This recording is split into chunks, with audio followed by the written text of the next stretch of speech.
पता है कि अगर ये कोड रेड को हमें के ऊपर काम करना है तो एक ही चीज है, वो है एमसीएल, जो ये कर सकती है। वैसे ही एमसीएल के हमारे रचनाकार, सलाहकार और शिल्पकार doctor Shyam gulab sir.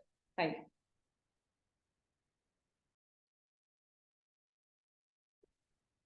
Thank you madam. दोस्तों नमस्कार, मैं डॉक्टर श्याम गोलो फिर से एक बार आपका इस ट्रेनिंग सेशन में स्वागत करता हूं। मैं आशा करता हूं कि आप सभी लोग स्वस्थ हैं और आप अपने साथ अपने परिवार का, यानी घर का परिवार और एमसीएल परिवार दोनों का ख्याल रख रहे हैं।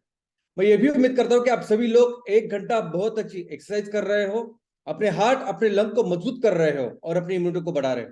तो चलिए शुरुआत करते हैं आज के सेशन के साथ। दोस्तों हमने एक संकल्प किया है कि हमें हमारे हर तहसील के सस्टेनेबिलिटी स्टार्टअप को एक 10,000 करोड़ की कंपनी बनानी। अब ये 10,000 करोड़ की कंपनी का मतलब है ऐसी कंपनी बनानी है कि जिसका वैल्यूएशन 10,000 करोड़ का, ऐसी कंपनी बनानी है कि जिसके शेयर्स का मूल्य इतना हो कि कलेक्टिवली वो कंपनी 10,000 करोड़ की कंपनी बने। अब ये वैल्यूएशन क्या होता है? तो दोस्तों आप अगर किसी कंपनी के शेयर्स लेते हो और वो शेयर्स हर दिन जो इंट्राडे ट्रेडिंग कहते हैं, कभी उसमें उछाल आता है, कभी गिरावट आती है, ये जो उतार चढ़ाव होता है उस शेयर्स का, वो एक्चुअली शेयर्स का वैल्यूएशन। या हमारे देश में जो सबसे अमीर लोग हैं, सबसे अमीर 10 लोग हैं, या पूरी दुनिया में जो सबसे अमीर 10, 20, 50 लोग होंगे, तो उनकी जो संपत्ति आती है वो बनती है इस वैल्यूएशन से। फॉर एग्जाम्पल, अगर किसी की वैल्यूएशन या किसी की संपत्ति आज 1 लाख करोड़ की है, तो इसका मतलब यह नहीं है कि 1 लाख करोड़ आज उसके अकाउंट में, उस बैंक में पड़े हुए हैं। उसका मतलब यह है कि उसके नाम पे अभी इतने शेयर्स है कि उस शेयर्स की वैल्यूएशन आज 1 लाख करोड़ है। तो क्यों सभी लोग इस वैल्यूएशन के पीछे पड़े हैं?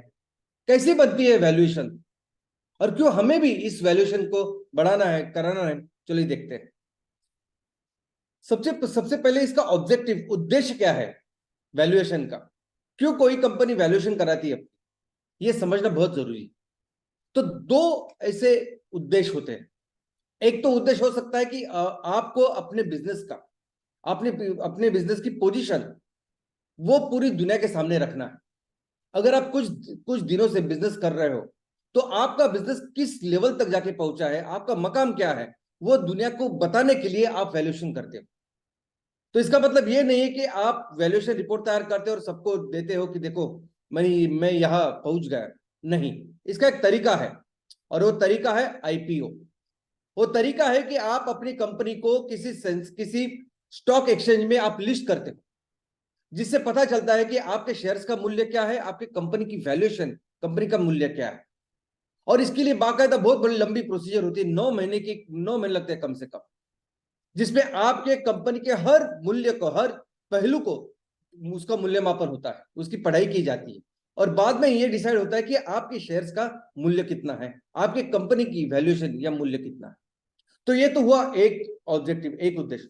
दूसरा उद्देश्य वो है कि ऐसी कंपनियां जो आज किसी सेंसेक्स या किसी स्टॉक एक्सचेंज के ऊपर लिस्टेड नहीं है, अनलिस्टेड कंपनी, स्टार्टअप्स कंपनी, ऐसी सब कंपनी को जब फंडिंग चाहिए होती है, जब उनको पैसे रेज करने होते हैं अपने बिजनेस ऑपरेशंस के लिए, कंपनी के लिए, तो उन्हें इस वैल्यूएशन का सहारा लेना पड़ता है। दोस्तों किसी भी कंपनी के लिए, किसी भी बिजनेस के लिए फंडिंग बहुत जरूरी होती है, वित्त पैसे जरूरी होते हैं सभी चीजों के लिए। अब ये कैसे किसी कंपनी को मिल सकते हैं? तो सिर्फ दो तरीके हैं।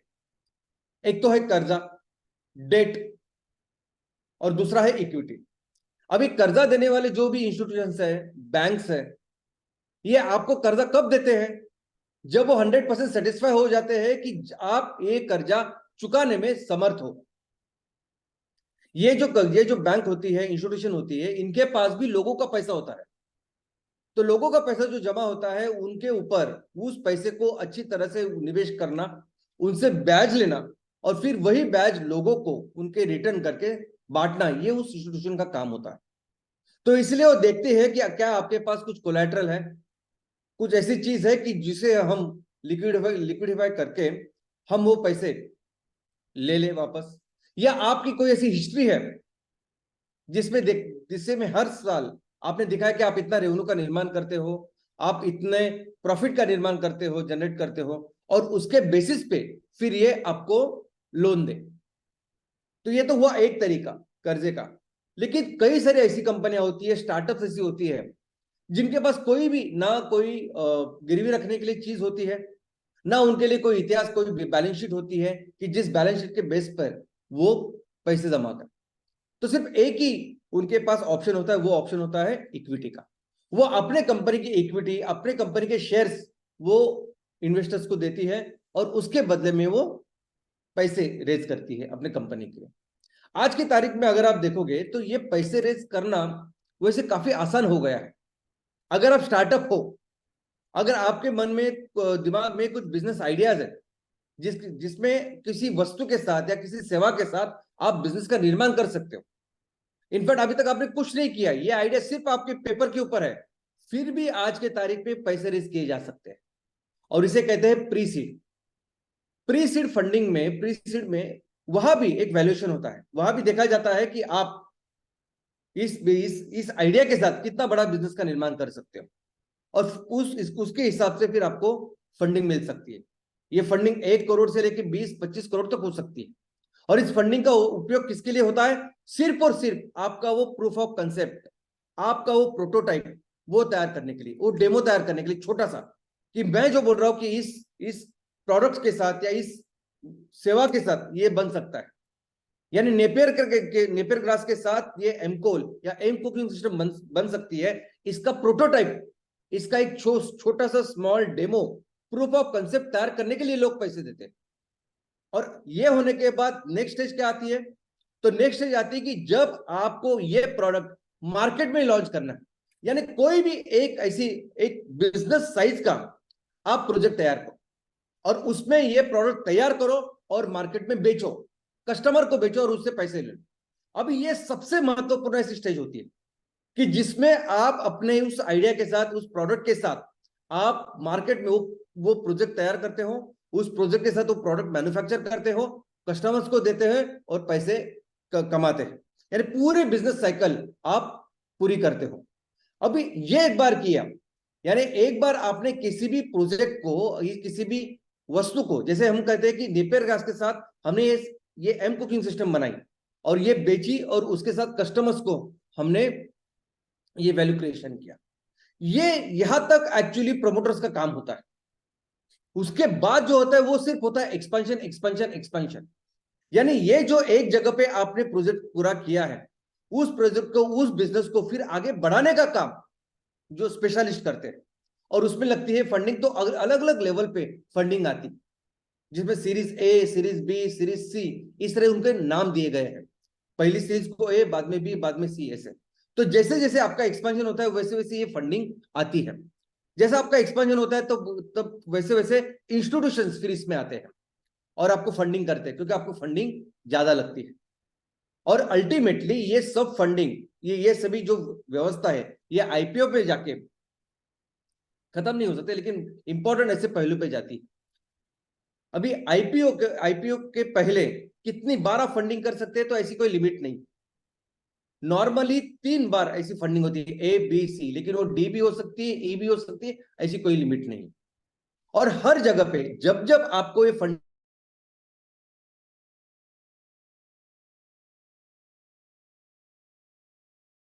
हर लेवल को आपको करना होता है वैल्यूएशन, जिससे फिर वो इन्वेस्टर्स वैल्यूएशन के हिसाब से अपने पैसे इन्वेस्ट करते हैं।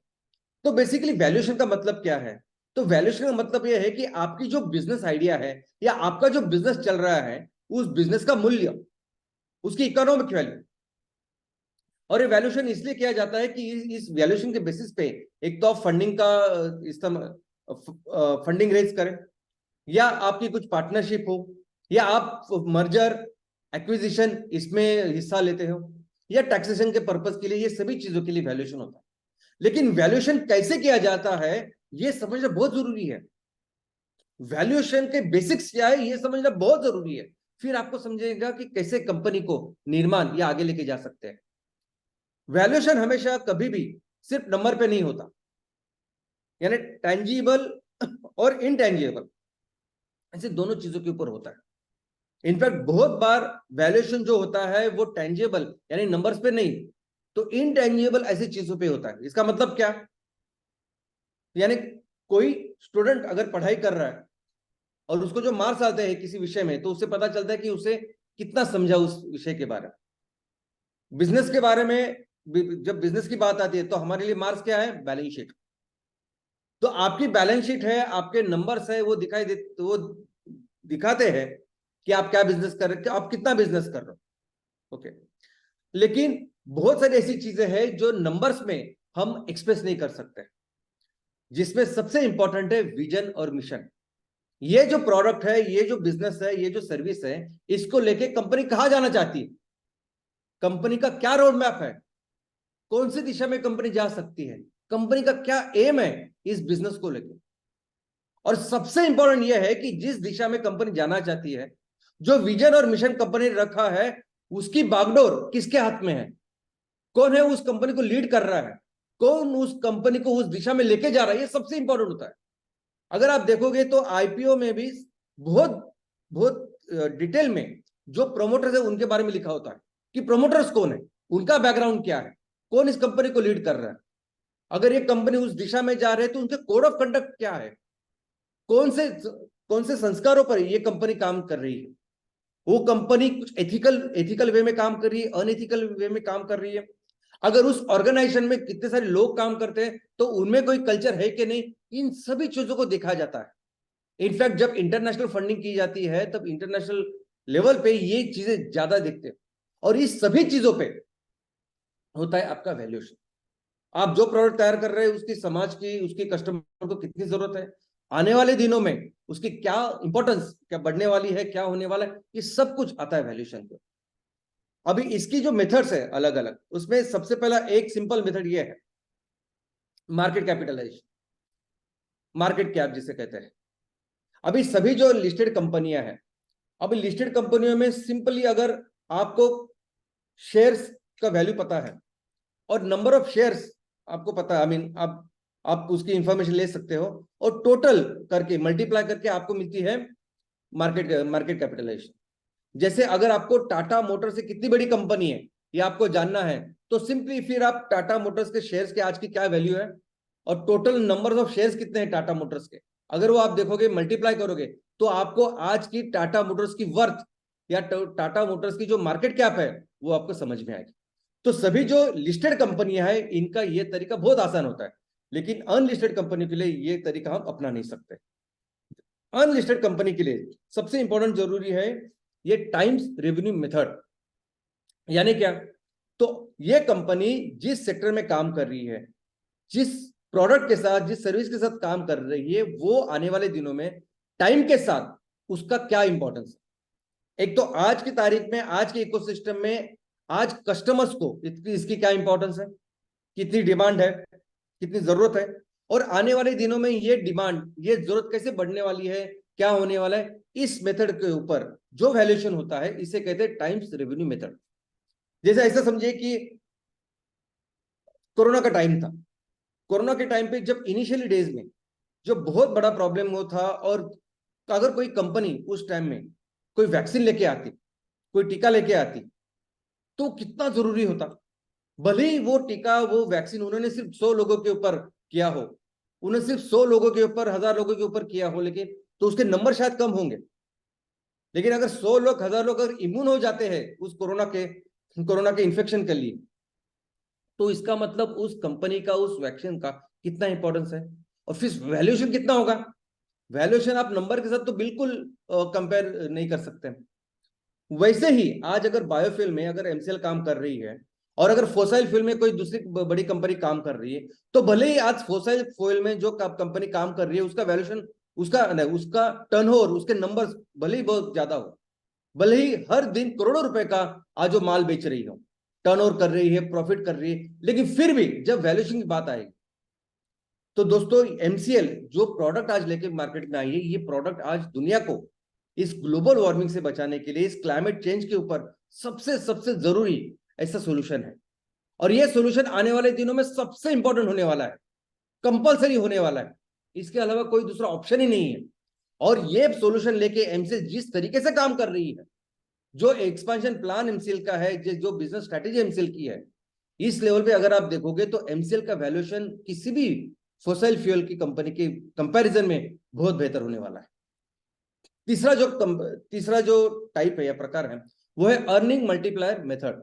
यानी जिस सेक्टर में आप काम करते हो, जिस वस्तु और सेवा के साथ आप काम कर रहे हो, उस सेक्टर में और कितनी सारी कंपनियां काम कर रही, तो उसके कंपैरिजन में आपका परफॉर्मेंस कितना बेहतर, ये एक पॉइंट होता है। और दूसरा पॉइंट होता है कि आप आने वाले दिनों में ये जो बिजनेस आप तैयार कर रहे हो, इस बिजनेस के साथ जो भी रेवेन्यू का निर्माण, एबिटा का निर्माण, प्रॉफिट का निर्माण कर रहे हैं, वो आने वाले दिनों में जब बिजनेस मल्टीप्लाई होगा तो कितना होगा। इन दोनों मुद्दों को लेके फिर इसका वैल्यूएशन होता है। आगे जो सबसे पॉपुलर मेथड है वो है डिस्काउंटेड कैश फ्लो मेथड।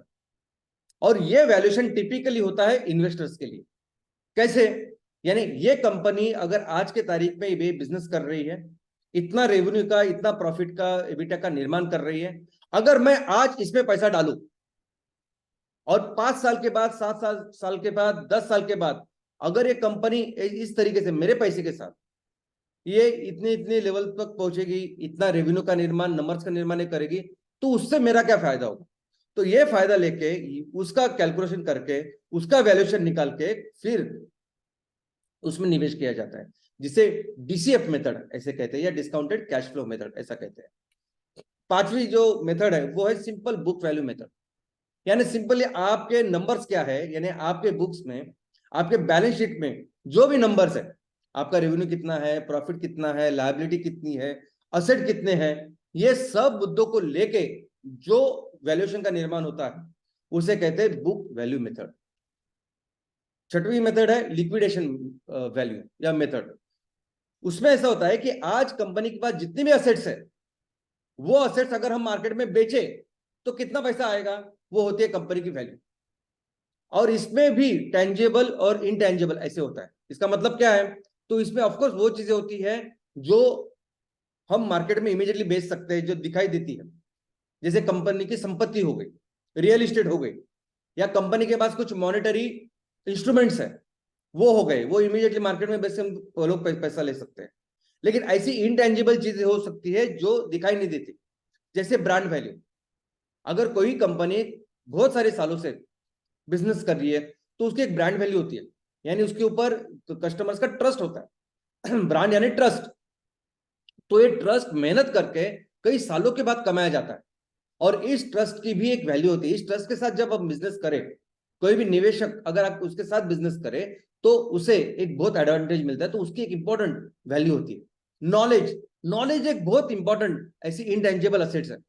अभी अगर किसी कंपनी के पास नॉलेज है, जैसे हमारे पास अब अभी प्रैक्टिकल कितना नॉलेज है, ये नॉलेज बहुत इंपॉर्टेंट होता है बिजनेस में इसको कन्वर्ट करने के लिए।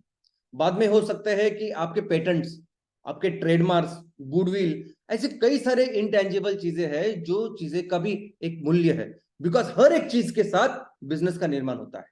तो इन सभी चीजों को, इस सभी मूल्यों को एक साथ रख के फिर इस असेट का मूल्यमापन होता है, लिक्विडेशन की वैल्यू होती है, और उसके एक वैल्यूएशन किया जाता है। तो दोस्तों ऐसे कई सारे अलग अलग प्रकार है जो होते हैं, और अल्टीमेटली इन सभी चीजों के साथ, ये सभी चीजें कब होती है, जब आईपीओ के पहले निवेशक होते हैं, इन्वेस्टर होते हैं, उन्हें कंपनी में पैसे डालने होते हैं। लेकिन अल्टीमेटली कुछ कंपनी ऐसी होती है कि जो एक तो ये सब करने के बाद आईपीओ में जाती है, और कुछ कंपनी ऐसी होती है कि डायरेक्ट आईपीओ में जाती है। इसका मतलब क्या, तो उनको पैसा रेज करने के लिए वो डायरेक्ट पब्लिक के पास जाती है। कोई भी कंपनी ये सब अपने बिजनेस ऑपरेशंस के बाद पूरा वैल्यूएशन करके, जिस प्रोसेस को ऑलमोस्ट 9 महीने लगते हैं, जिसमें सरकारी और बाकी की सभी संस्थाएं होती है जो ये सब काम करती है, और इन शेयर्स के मूल्यों के साथ हम लोगों के पास जाते हैं, लोगों के पास जाते हैं और उनको ऑलमोस्ट 25% तक अपने कंपनी के जो शेयर्स है वो ऑफर करते हैं। उसे कहते हैं इनिशियल पब्लिक ऑफरिंग, उसे कहते हैं आईपीओ। तो किसी भी निवेशक के पास नहीं, किसी भी इन्वेस्टर के पास नहीं, आप डायरेक्ट लोगों के पास जा रहे हैं और लोगों को वो शेयर्स देके आप फंड रेज कर रहे हैं, इसे कहते हैं आईपीओ। और उसके बाद फिर कोई भी साधारण व्यक्ति, कोई भी नॉर्मल जो पर्सन है, वो आपके शेयर्स खरीद सकता है, बेच सकता है, ट्रेड कर सकता है। उसके बाद अगर किसी कंपनी को लगे कि हमें फिर से कुछ फंडिंग की जरूरत है और फिर से हम कंपनी का एक बड़ा चंक शेयर्स लोगों को देना चाहते हैं, तो फिर से वो वैसी स्कीम लेके आ सकता है, फिर से अपना एक बड़ा नंबर शेयर्स का लोगों को वो दे सकता है, जिसे कहते हैं फॉलो ऑन पब्लिक ऑफर यानी एफपीओ। तो दोस्तों ये कंपनियां अलग अलग तरह के वैल्यूएशन होती है, अलग अलग तरह के लेवल पे वो वैल्यूएशन होता है, काम करती है, लेकिन पूरी दुनिया में वो कौन सा वैल्यूएशन है कि जिसमें लोग नाज करते हैं, रिस्पेक्ट करते हैं सबसे ज्यादा, और उस वैल्यूएशन के ऊपर कोई भी देश चाहता है कि मेरे देश में इतनी ज्यादा कंपनी इस वैल्यूएशन की हो, और उस वैल्यूएशन का नाम है यूनिकॉर्न। कोई भी कंपनी अगर यूनिकॉर्न कंपनी बन जाती है, यूनिकॉर्न वैल्यूएशन की बन जाती है, तो एक बहुत अच्छे रिस्पेक्टेड पोजीशन पे चली जाती है। और यूनिकॉर्न कंपनी किसे कहते हैं? जिस कंपनी का मूल्य, वैल्यूएशन ये $1 बिलियन इतना होता है, $1 बिलियन अमेरिकन डॉलर। अभी 1 बिलियन यानी क्या? तो 1 बिलियन यानी 100 करोड़, 100 करोड़ अमेरिकन डॉलर। लेकिन इस अमेरिकन डॉलर को अगर आप रुपीज में कन्वर्ट करोगे तो एक अमेरिकन डॉलर का मतलब है 82 रुपए आज। तो इसका मतलब है ये 100 करोड़ अमेरिकन डॉलर का मतलब है 8,200 इंडियन रुपीज। तो कोई भी कंपनी आज अगर हमारे देश में 8,200 करोड़ की बन जाती है तो वो यूनिकॉर्न कंपनी बनती है।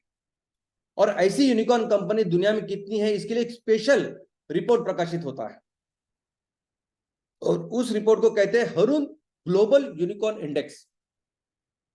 अभी हरून यानी क्या?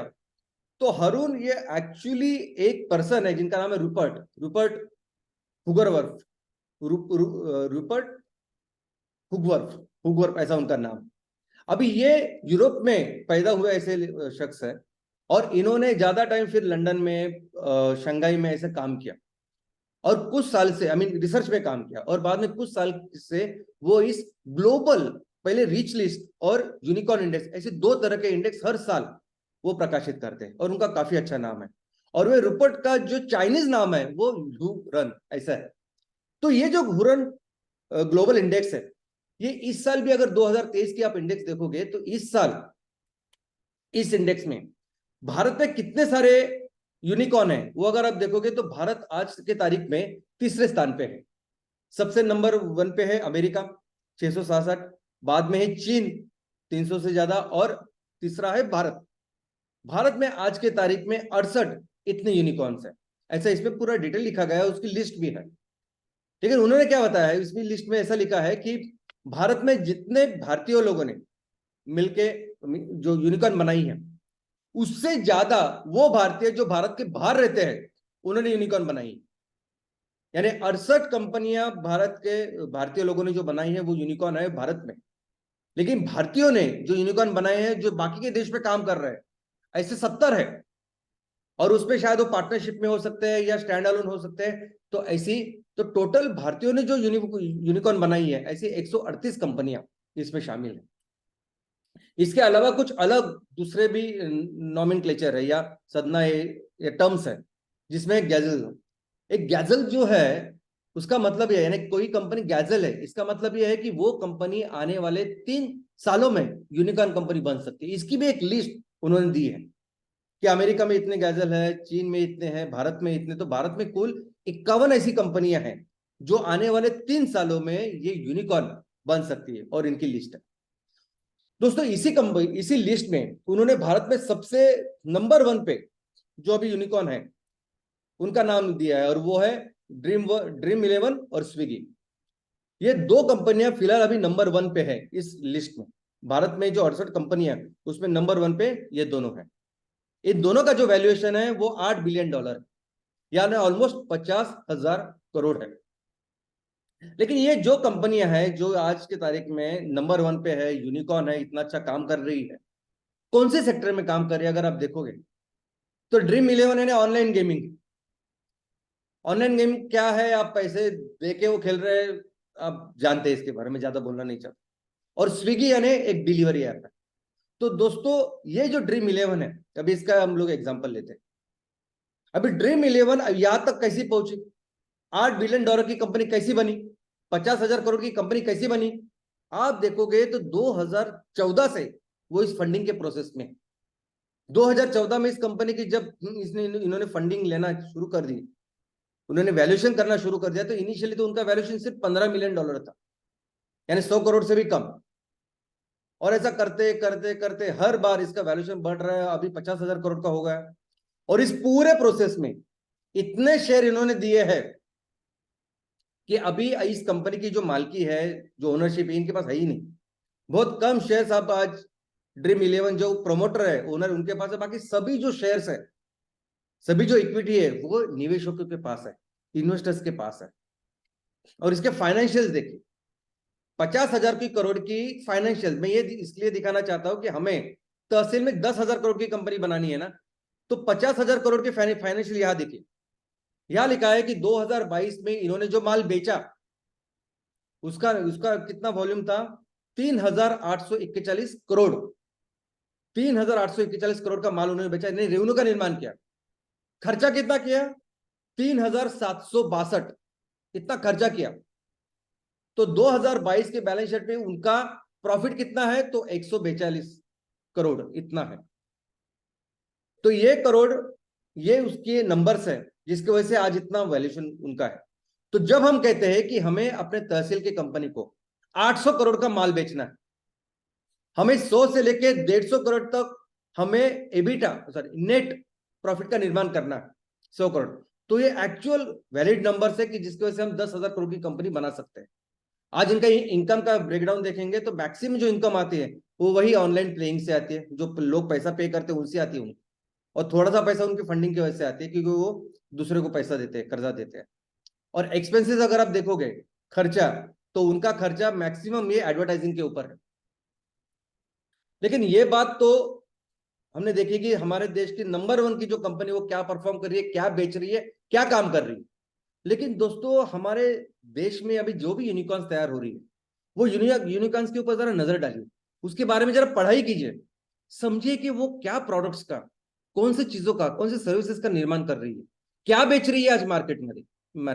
और ये जो काम कर रही है, ये जो बिजनेस वो कर रही है, इस रेवेन्यू और प्रॉफिट का निर्माण कर रही है, उससे हमारे लोगों के ऊपर क्या असर हो रहा है, वो जो 90% लोग हैं उनके ऊपर क्या परिणाम हो रहा है, या हमारे जो किसान है, हमारी एग्रीकल्चर अर्थव्यवस्था आज भी है, आज भी 60% लोग आज एग्रीकल्चर पे डायरेक्टली इनडायरेक्टली ऊपर डिपेंडेंट है। तो क्या ये अच्छा परिणाम उस एग्रीकल्चर के ऊपर कर रहे हैं कि नहीं? हमारे महिला बचत गट हो, युवा हो, उसके ऊपर क्या फर्क पड़ रहा है उसका? तो आप देख सकते हो कि इस 2023 में ये जो कंपनियां यूनिकॉर्न बनी है, वो क्या काम करती है, देखते हैं। हर कंपनी के बारे में हम डिटेल कर सकते हैं, इंफॉर्मेशन उसके बारे में डिस्कस कर सकते हैं और आपको पता चलेगा। अभी इसमें जो पहली कंपनी है फ्रैक्टल, ये कंपनी एआई में है, आर्टिफिशियल इंटेलिजेंस में।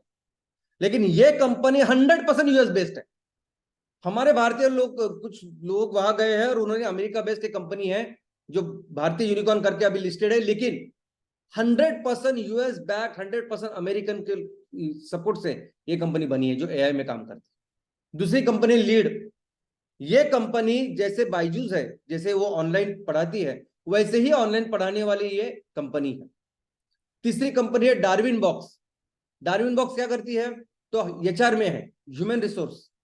आपको जो जिस तरह के लोग चाहिए काम करने के लिए, वो प्रोवाइड करने वाले, यानी ह्यूमन रिसोर्स डेवलपमेंट क्या वो काम करती है। चौथी company deal share. Deal share यानी ई कॉमर्स है, यानी ऑनलाइन आप ऑर्डर दो और मंगाओ, बस इतना काम करती है। मामा अर्थ कॉस्मेटिक्स में। लिव स्पेस, ये जो कंपनी उसमें किसमें काम कर रही है?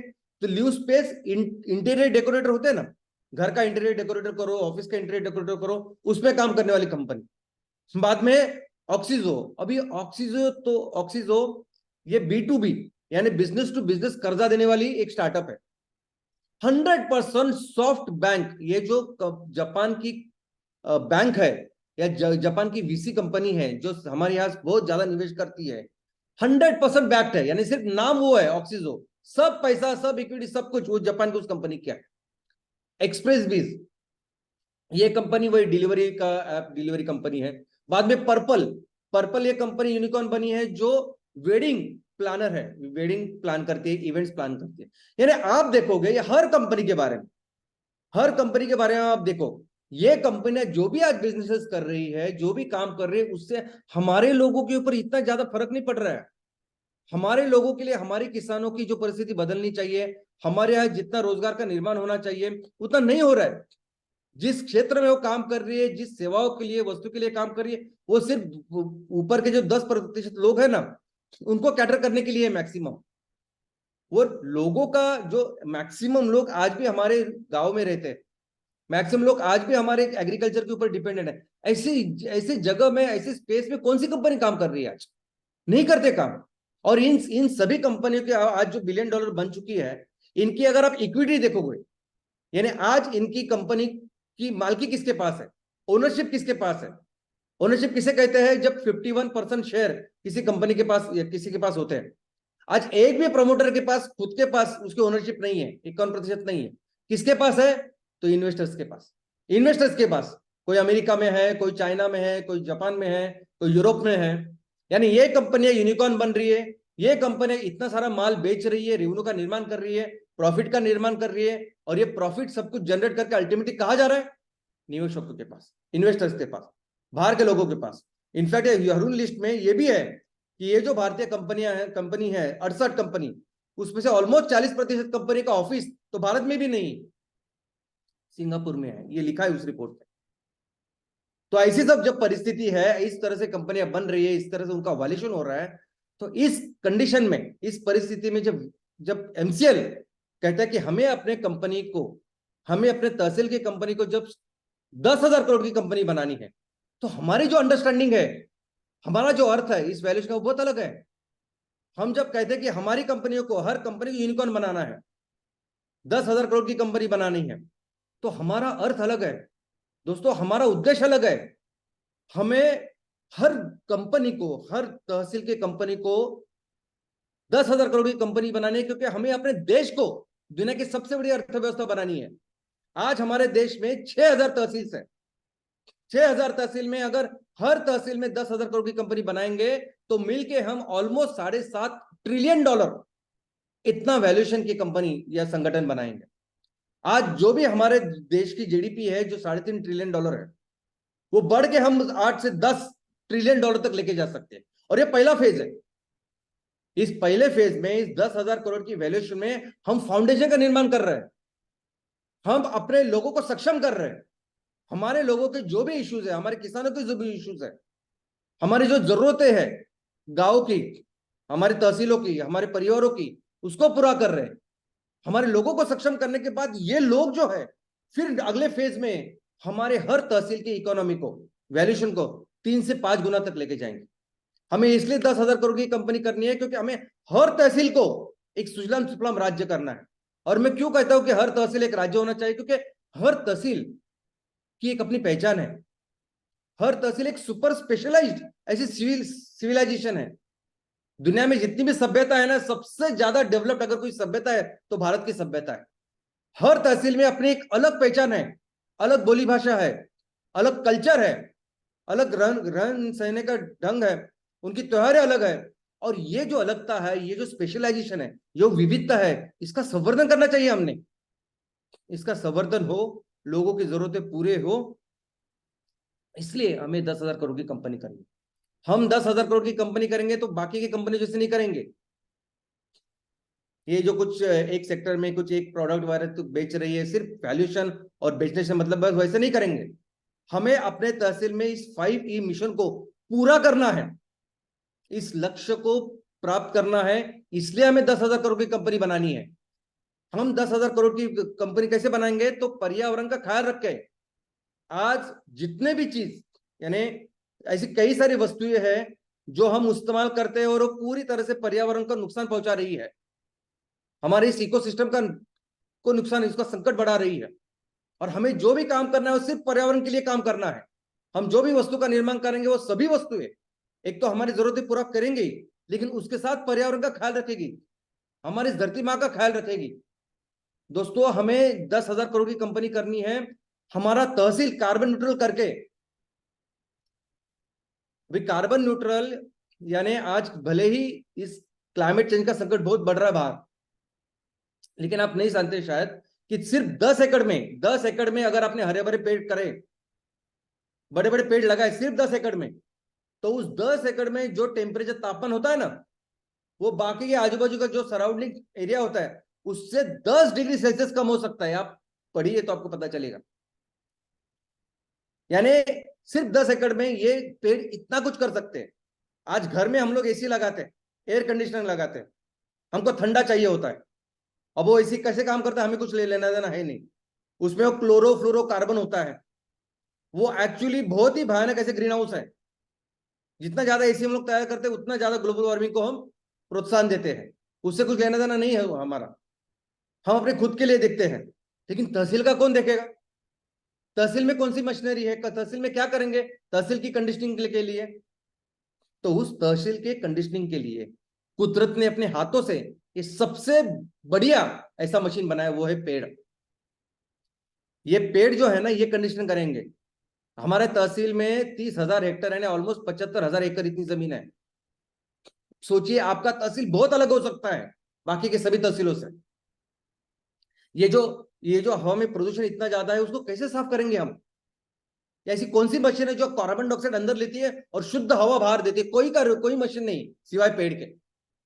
अगर हमारे तहसीलों को अगर पानी में स्वयं पूर्ण करना है तो सबसे बढ़िया यानी हर एक बूंद को जमीन में लेके जाना, इसका काम करने वाली अगर पाइपलाइन कोई है तो वो पेड़ है। जिससे और बस इसी दिशा में काम करके हमें 10,000 करोड़ की कंपनी बनानी है। हमें 10,000 करोड़ की कंपनी बनानी है ऐसे कि हर एक व्यक्ति को, हर एक जरूरतमंद को काम मिले। हर एक युवा, महिलाएं, आदमी जो भी हो उनको काम मिले, उसको कोई किसी को भी जरूरत ना पड़े अपना गांव, अपना शहर, अपना तहसील छोड़ के जाने की। वैसे काम करेंगे और 10,000 करोड़ की कंपनी बनाएंगे। उन प्रोडक्ट्स का निर्माण करेंगे। कौन से प्रोडक्ट्स का? तो हमारे तहसील में हमारे किसान कौन सी चीज तैयार करते हैं, तो उन चीजों को रॉ मटेरियल करके इस्तेमाल करके कौन सी चीज हम तैयार कर सकते हैं तो वो चीज तैयार करेंगे। हमारे महिला बचत गट कौन सी चीज मैन्युफैक्चर कर सकते हैं तो वो चीज बेचेंगे। इन लोगों को, ये लोग जो जानते हैं, जो कर सकते हैं, वो चीजें बेच के हमें 10,000 करोड़ की कंपनी बनानी। हर घर को, हर जरूरतमंद घर को एक अच्छा सस्टेनेबल इनकम मिलना चाहिए। उसके लिए क्या करना होगा? कहाँ रहते हैं ये लोग, क्या उनकी प्रॉब्लम है, क्या कर सकते हैं ये? तो वो करके वो उस वस्तुओं का, उस उत्पादनों का निर्माण करके हमें 10,000 करोड़ की कंपनी बनानी।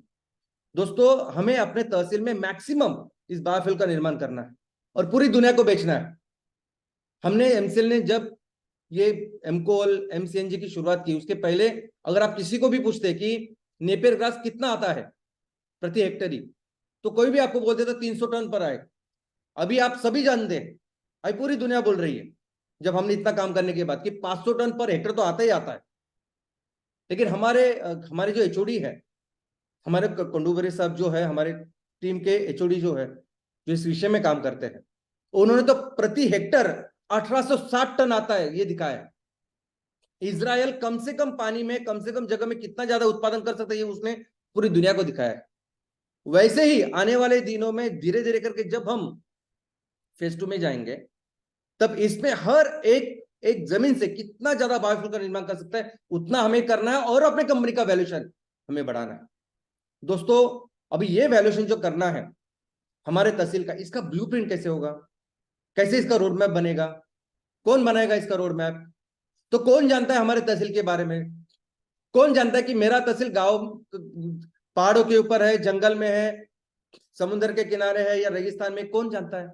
कौन जानता है कि मेरे यहाँ के जो किसान है वो क्या काम करते हैं, क्या उत्पादन करते हैं? कौन जानता है कि जो हमारे जो लोग हैं वो किसमें अच्छा गए हैं, कि कौन से अच्छे काम कर सकते हैं? कौन जानता है कि हमारे यहाँ जो महिला बचत गट है वो ये एक चीजें करती है? कौन? आप जानते हो, ये आप हो लोग है जो इसकी ब्लूप्रिंट रोड मैप बना सकते हो। ये जो हमारे एमएसएस प्रमोटर है, हमारे सभी एमयूपी ये जो उद्योजक है, ये सब करेंगे। और कैसे करेंगे? कैसे ये सब लोग मिलके इसका रोड मैप तैयार करेंगे, ब्लूप्रिंट तैयार करेंगे? तो उसकी चिंता मत करिए आप, मैं बताऊंगा ना आपको। आपको सिर्फ मैं जो बताऊंगा वो सिर्फ आप काम करिए। आप सिर्फ, हम जो भी काम करेंगे, अभी इसकी शुरुआत कैसे करेंगे? तो हम शुरुआत करेंगे हर तहसील में ऐसी चीजों के साथ जो ऑलमोस्ट हर जगह चाहिए। कहीं भी आपका तहसील हो, जो कंपलसरी, जो इसेंशियल चीजें हैं उसके साथ शुरुआत करेंगे। हम शुरुआत करेंगे एम कुकिंग सिस्टम के साथ।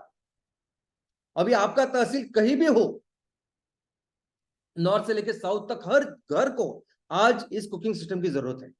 43% लोग परिवार ऐसे हैं कि जिनके पास तो कुछ है ही नहीं, उनको तो कंपलसरी चाहिए, जैसे उनकी आज परिस्थिति है। लेकिन जो आज एलपीजी का इस्तेमाल कर रहे हैं, आज उनको भी जरूरत है ना। एलपीजी के कंपैरिजन में एलपीजी के मुकाबले कितना बेहतर ही है। बाहर से लाने वाला एलपीजी जो इतना स्फोटक है, इसके लिए हम लोग इतना पैसा दे रहे हैं, और उसके ऊपर इतना पर्यावरण फ्रेंडली, पर्यावरण पूरक ये हमारा कुकिंग सिस्टम है। इसके साथ शुरुआत करेंगे जो हर घर को, हर तहसील की जिसकी जरूरत है।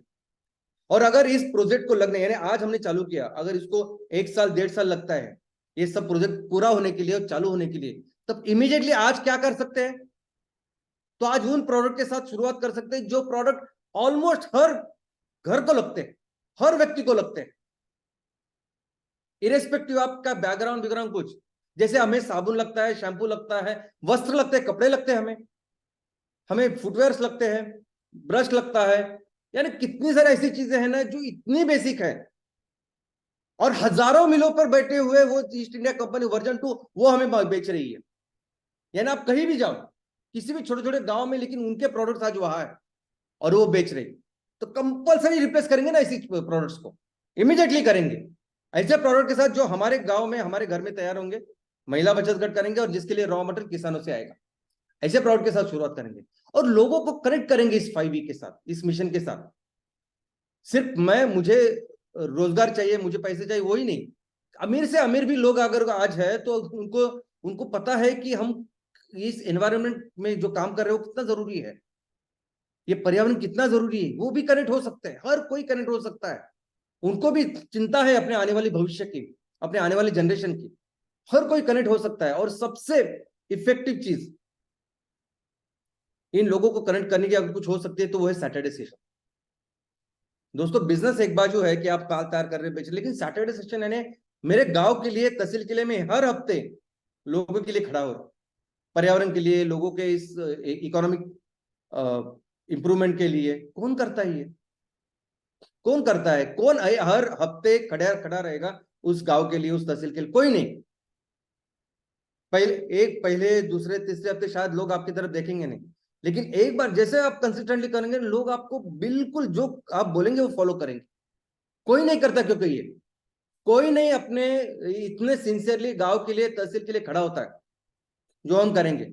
हमें सिर्फ अपना काम अच्छी तरह से करना है, लोगों को समझता है सब, लेकिन सिर्फ उनको ये देखना होता है कि आप ये टेम्पररी टाइम पास कर रहे हो कि एक्चुअली दिल से ये आप करना चाहते। और एक बार करने का ये उनको वो फेथ एक आपके ऊपर आ गया तो आपको छोड़ेंगे नहीं, हो कभी भी नहीं छोड़ेंगे। और प्रोडक्ट सेकेंडरी है। फिर इस बार यानी इस सैटरडे सेशन हो या बाकी इन चीजों की वजह से आप अपने सभी लोगों को अपने साथ जोड़िए, इस मिशन के लिए जोड़िए। ये जो कस्टमर्स है ना, आज 90% ऐसे लोग हैं जिनको जरूरत है हमारी इस कार्य की, काम की। लेकिन मैं तो कहता हूँ कि पूरे सभी को जरूरत है इस ग्लोबल वार्मिंग को रोकने के लिए। तो ये सभी जो लोग हैं ये हमारे साथ कनेक्ट हो सकते हैं। और आपका तो लक्ष्य है कि उनमें से 60 से 80% लोग हमारे साथ होने ही चाहिए। और ये लोग जब आपके साथ होंगे ना, तो ये फिर लोग आपके लिए वो सोचेंगे। ये लोग फिर हमारे तहसील के लिए वो ब्लूप्रिंट तैयार करेंगे, वो रोड मैप तैयार करेंगे, वो सब आइडियाज तैयार करेंगे और बताएंगे कि हमारे तहसील में सिर्फ 10,000 करोड़ नहीं, अभी आगे 50,000 करोड़ की जो कंपनी तैयार करनी है या इकोनॉमी व्यवस्था तैयार करनी है, वो कैसे तैयार करेंगे, क्या करेंगे। फिर आप नहीं रहेंगे, हजारों लोग आपके साथ रहेंगे जो इस काम करने में आपको योगदान देंगे। और दोस्तों, ये जो फेज है ना, पहला फेज, तो ऐसा समझे कि ये पहला फेज तो फाउंडेशन का फेज है। ये 10,000 करोड़ की कंपनी तो हम लोग बहुत ही छोटे छोटे सिंपल प्रोडक्ट्स तैयार करके भी कर सकते हैं, जो नंबर्स हमें करने हैं। 5,000 करोड़ का माल जो आज बेचा जा रहा है, उसमें से सिर्फ 600 से 800 करोड़ का माल बेचना है, जो कर सकते हैं। हमारे लोग कर सकते हैं, ऐसे लोग कितने लोग हैं। लेकिन इसके वजह से जो फाउंडेशन बनेगा, इसकी वजह से जो लोग सक्षम होंगे, कैपेबल हो गए कंट्रीब्यूट करने के लिए, उसके साथ फिर शुरू होगा फेज 2। उसके साथ फिर आपके तहसील की हर कंपनी को हमें 3 से 5 गुना बढ़ाना है। हमारे तहसीलों में इतना कुछ कुदरत ने दिया है, हमारे पास इतने सारे रिसोर्सेस है कि हम उतने वैल्यूएशन की कंपनी बना सकते हैं। ऐसी चीजें बना सकते हैं कि जो चीजें दुनिया को जरूरत है उसकी, जो सिर्फ भारत में बनेंगे, जो सिर्फ भारत उनको देगा। और फिर हम बताएंगे कि एक्चुअल पोटेंशियल क्या है। ये फिर यूनिकॉर्न नहीं, शेर तैयार होंगे हर तहसील में। हर तहसील एक सुजलाम सुफलाम एक राज्य होगा, और मिलकर फिर हम फिर से हमारे देश को दुनिया की सबसे बड़ी अर्थव्यवस्था बनाएंगे। हमारे देश को दुनिया का